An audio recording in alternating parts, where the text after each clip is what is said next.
What's up, everybody? Whack4863 here, and today I gotta tell you guys, I really love Conan because it is such a massive and expansive game that you absolutely can't know everything about the game. So in the comments of the video that I did yesterday talking about great weapons for your thralls, you guys taught me a few things, and I thought I would highlight those in a video today. So if you remember the video from yesterday, the Sword of Crom came in at 40 seconds. Now I can tell you there is a weapon in this video that beats that, and it's at the end of the video, but please watch through, support all the rest of the people that spent time to comment and suggest weapons for testing. So let's get right into testing. Here we go. So the first weapon in the list comes from Sean, and it is the Predatory Blade. I will show you that real quick. It does have the Master Weapon fitting on it for 102 in damage and 21% armor pen. The problem with this weapon is obviously going to be that it only does damage when the player or the thrall uses a light attack. So here's the setup as normal, and let's run up here to kill the brute. Now, if you don't know where to get the Predatory Blade, it is this enemy right here. You have to kill this enemy in order to get the Predatory Blade. Obviously, you can see the timer there, and we will get it started as soon as she decides to take her first hit. Now, her first hit there was a heavy attack, but I had to start the timer from the first attack, just like everything else. Now, honestly, guys, this is a painful battle to watch, and the reason why is because you can see she continues to use that heavy attack, which is doing absolutely no damage. Now, when she does decide to use the light attacks, you'll see that health bar tick away, and at a pretty decent amount. So not a terrible weapon to give a thrall. However, I do recommend that you use the Predatory Blade yourself and that you don't give this particular weapon to a thrall. This is a long fight, guys. It really is the longest out of all of them, including the videos from yesterday. I'm just going to be upfront and honest. Before the timer even ends, this is a long battle, and that's why it didn't make it in the video yesterday, but I wanted to highlight it because it was brought up, and I have gone through all the comments, everything that you guys said in the video yesterday, and I have pulled out every single weapon that was mentioned in the video. So as you can see, we are well over the longest time from yesterday. Actually, no, we're just coming up to it. 1:26 was the longest time from yesterday. So she's finally decided to throw some more light attacks into her list of things to do there, and there we go. Now, we did have a thrall level up, so we're going to have to look at what the differences are. I don't think they're going to make that big of a difference, but let's move on to the next weapon. Now, the next one on our list comes from Dan, and he says the Black Ice Broadsword. We ended up with the kit on it at 72 damage and 21 armor pen. Now, our level up wasn't a big deal. We got a point in agility and a couple points in survival. So that is not going to change the damage for these tests or anything like that. So I feel confident that these tests are still going to be viable. The changes to strength have not happened. So here she has the Black Ice Broadsword, and as you can see, this does cause a debuff to temperature. However, I don't think that does anything to the health of the NPCs around the world. So we're dealing directly with damage. Now, same as before, guys, I am doing these videos in order of best or worst to best. So the best is going to be last. Now, she does this little weird runaround thing which wastes a little bit of time, but I still think this is a viable test here. This is one of the weapons that is craftable. It is not a legendary weapon. So you go to the Frostsmith with a hardened steel sword and turn it into the broadsword, the Black Ice Broadsword. It really is not a bad recipe. So for those of you that asked in yesterday's video for a sword that you could craft, this is definitely a good one to go after. Now, there has been comments or conversation in the community that this sword should actually be a two-handed sword based on its damage and the fact that you can craft two one-handed swords at the Frost Smithy. So there you go, guys. 1 minute 14 seconds, not too bad, and health is still good. Let's move to the next one. So Skee-Ball and some others recommended the Blade of the Adventurer. Here you go, here's the stats yet again, and she has the Blade of the Adventurer, 81 damage, 21% armor pen. Now you will notice I am using the master weapon fittings on all of these weapons. And the reason why is because I want to keep things the same throughout. Many of you commented about the fact that I could give my Thrall more strength with different pieces of armor and equipment. I don't want to do that at this point because we started the process with a certain setup and we need to finish the process with a certain setup. We are looking just at the weapon. So all the other variables are out of the loop, right? We're using the same Thrall, same levels, same strength, everything like that.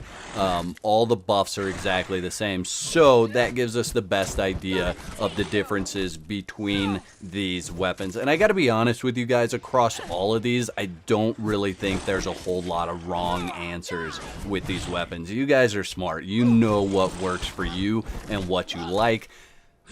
I'm just giving you the cold, hard facts of here's how much time difference it is. And honestly, it's really, really minimal in my mind, if that makes sense. So we are coming up to the end of this fight with the Blade of the Adventurer, and a minute 2, still darn good, guys. Almost no health loss. Let's move on.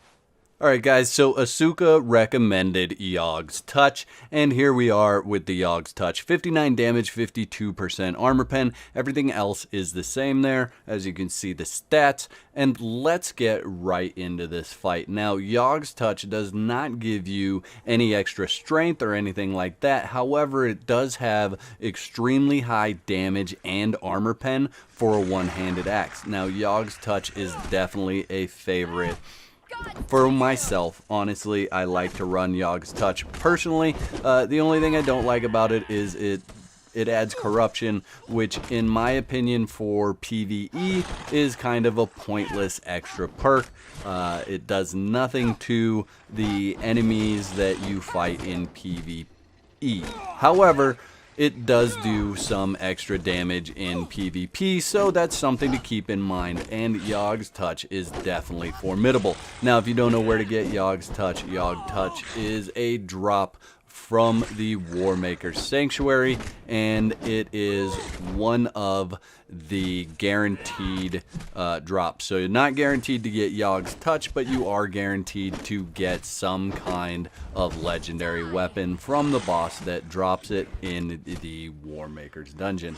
Now we are coming up right to the end of this fight, and you will see 56 seconds. Really good little weapon there, and no health damage. So let's move on to the next one.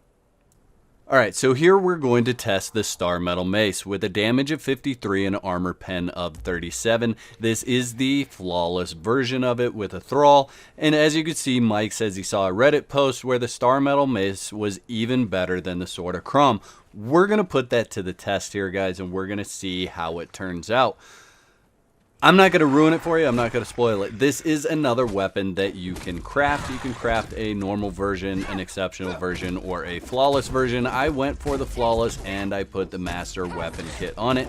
And as you can see, it's doing a fair bit of damage. Now, something that I noticed in this was that Thrall seemed to do really well with the maces. A lot better than they do almost with anything else so far, which is an interesting thing to come across, and it may just be my perception. So I'm gonna have to play with that a little bit more I'm not entirely sure how to test it. I'm working on a few things, but if I ever come up with something where I feel like it's rock solid, I will let you guys know in a video. So coming up to the end of this in 46 seconds, guys. Now, if you remember, that means it was not faster than the Sword of Crom. So here we have Brandon calling me out on the fact that I totally dismissed Asukas Bane yesterday as a viable weapon to use in the exiled lands. And I'm going to tell you, Brandon, you're pretty much right on the money with that. So 56 with 40% armor pen, and yes, I do have the advanced weapons kit on it. This is actually filmed prior to the Thrall leveling, so Thrall levels are back down, but again, they didn't matter. They didn't level up in a way that would affect the results of this. Now, this is the final weapon in this video today, guys, and you're going to see just how good Asukas Bane actually did. Now, I did mention that I was surprised at how well the Thralls used the maces, and I don't know if that has anything to do with the outcome or not, but I can tell you the outcome is very, very good. Now, one thing that I did notice with this particular fight is if you watch the Sunder, she actually starts stacking that Sunder. And anytime you can stack a lot of Sunder on an enemy, it's going to make a big difference to the amount of time that it takes to kill that enemy, because more of your blows go through the armor and directly to the hit points. So here we go, guys, right to the end, and she beats this guy in 39 seconds. Let's look at the numbers. So here's where everything falls, guys. The Predatory Blade, a minute 33. Black Ice Broadsword at a minute 14. Blade of the Adventurer at a minute 2. Asukas Touch at 56 seconds. Starmetal Mace at 46 seconds. Asukas Bane at 39 seconds. And I put the Sword of Crom on there because that's what we were testing against. That's the sword that everybody says, oh, that's what you need to get. That's the end game content, you know, everything, so on and so forth. So 40 seconds with the Sword of Crom. So you can see Asukas Bane beat it out. Starmetal Mace was only 6 seconds longer. Asukas Touch at, 26 seconds? 16 seconds, I'm sorry. So, you know, these numbers are all really, really good. So the Sword of Crom, as good as it may be, and it may be a thing where in PvP you get one shot by it, but look at the rest of these numbers. These are all still very, very formidable. I hope you guys have enjoyed this video as much as I've enjoyed making it. Thank you guys for the suggestions in the comment section below. I really, really enjoyed putting this video together. I hope you guys enjoyed it as much as I enjoyed making it. I'll catch you next time. Peace.